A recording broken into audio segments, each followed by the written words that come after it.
Boa noite, meu nome é Rodolfo, estou aqui apresentando, juntamente com o Edson e o João, o nosso trabalho de laminação da matéria de FPAA.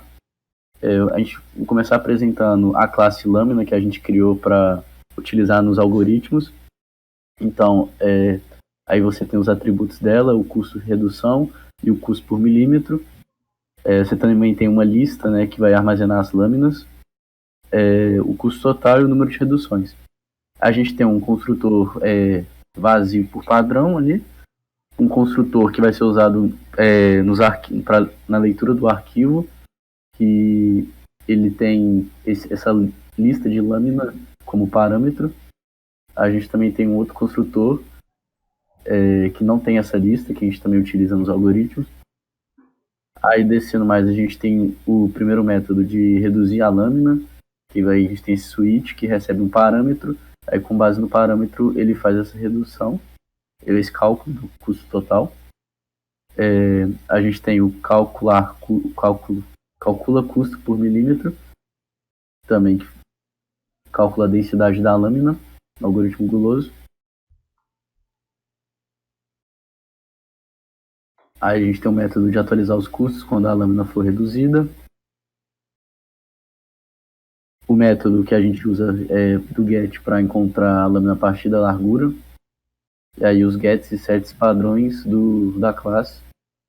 A gente tem o get dos custos, custo por milímetro, custo de redução,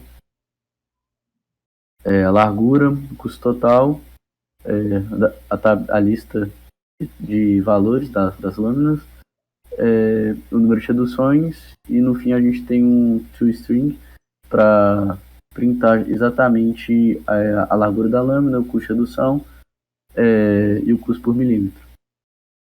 Aí no nosso projeto a gente tem também duas classes, uma é de arquivos, um faz a leitura de arquivos e outro para fazer a escrita do arquivo.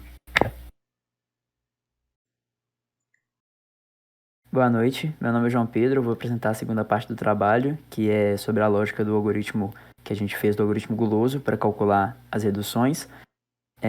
Começando por esse método aí da classe guloso, ele vai receber o path, que vai ser justamente o caminho do arquivo, né, que o guloso vai consultar para fazer a lógica de redução, e essa lista de log, que vai ser basicamente para a gente guardar os resultados. Então, logo no início, a gente já recebe a lâmina, né, do arquivo, faz a leitura do arquivo e pega a lâmina, e a gente faz uma comparação para, enquanto a lâmina tiver uma largura que seja maior do que 4, que é o tamanho mínimo que a gente consegue ter para a lâmina, a gente faz o cálculo da redução. E aí, para achar essa redução, a gente basicamente faz comparações em relação ao custo da redução por milímetro de redução. E aí a gente usou essa ideia basicamente para a gente saber qual seria a maior redução com o menor custo. Então, qual redução compensaria mais. E aí, só para ilustrar um pouquinho, a gente vai abrir agora o arquivo de reduções e a gente consegue ver que, por exemplo, pegando a linha da espessura de 10 milímetros, a redução de 1 milímetro ficaria com um custo de redução por milímetro de 4.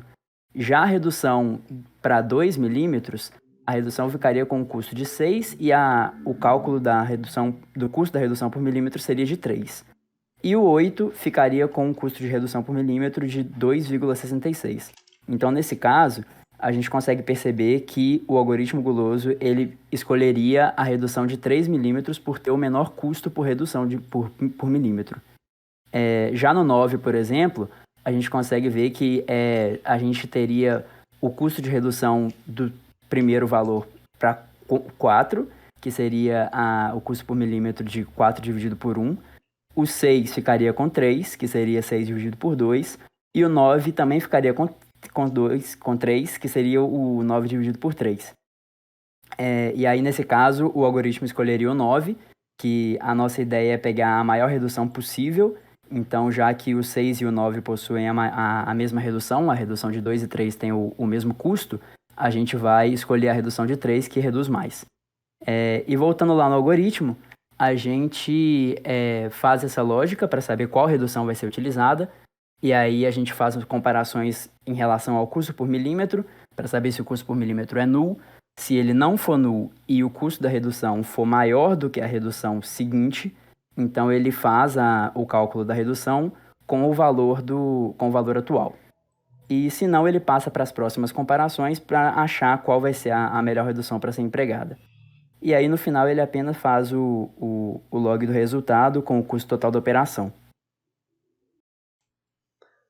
Boa noite, meu nome é Edson. Eu vou apresentar agora o nosso algoritmo backtracking e a programação dinâmica.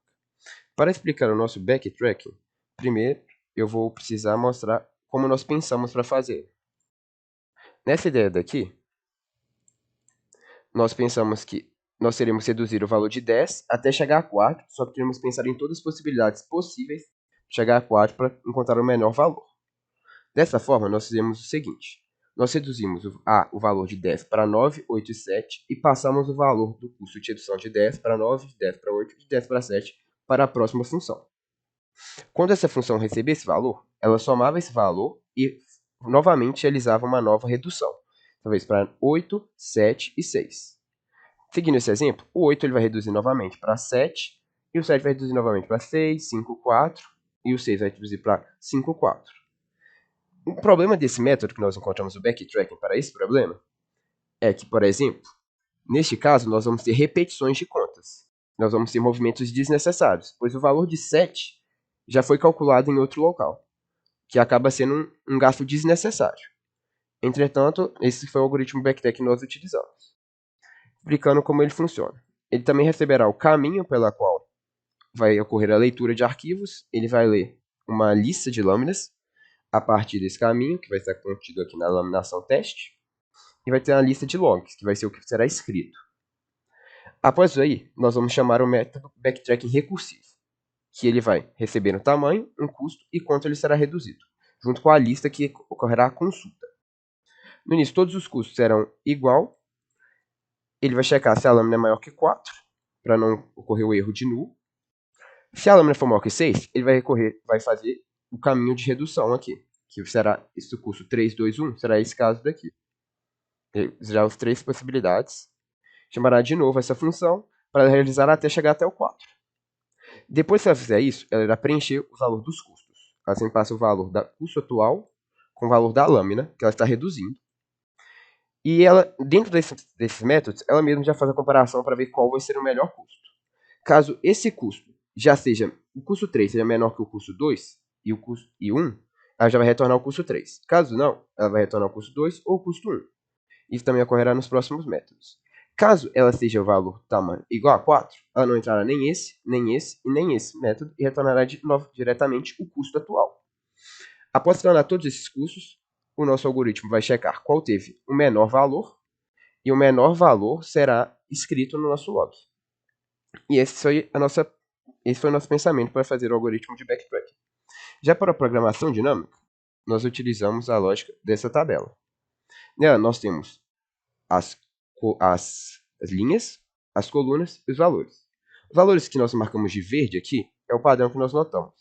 Pois, por exemplo, a lâmina sempre começará de 10. Então, nós não podemos pensar que apenas o custo de reduzir de 9 para 8 seja apenas o custo de redução desse caso, que é 9 para 8 é apenas 4.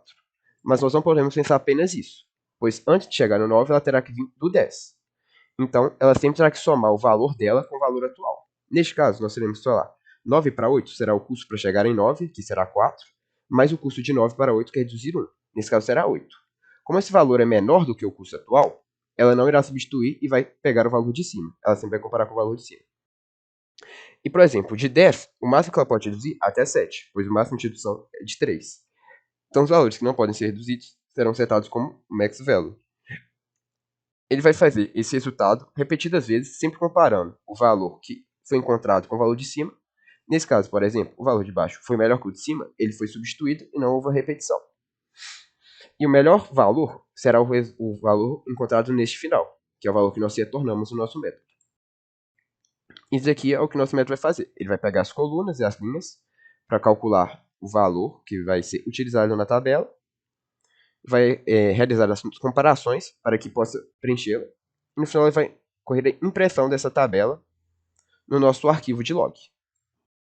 Nosso programa principal, como são somente 4 arquivos, ele vai passar sempre o caminho desses arquivos e o caminho dos testes. Nós vamos realizar agora um teste para mostrar que está funcionando o programa. Aqui são apenas os de teste. Nós vamos executar agora o programa. A execução foi finalizada. Nós vamos refresh aqui. Caso tenhamos que abrir a pasta diretamente, que vai estar aqui.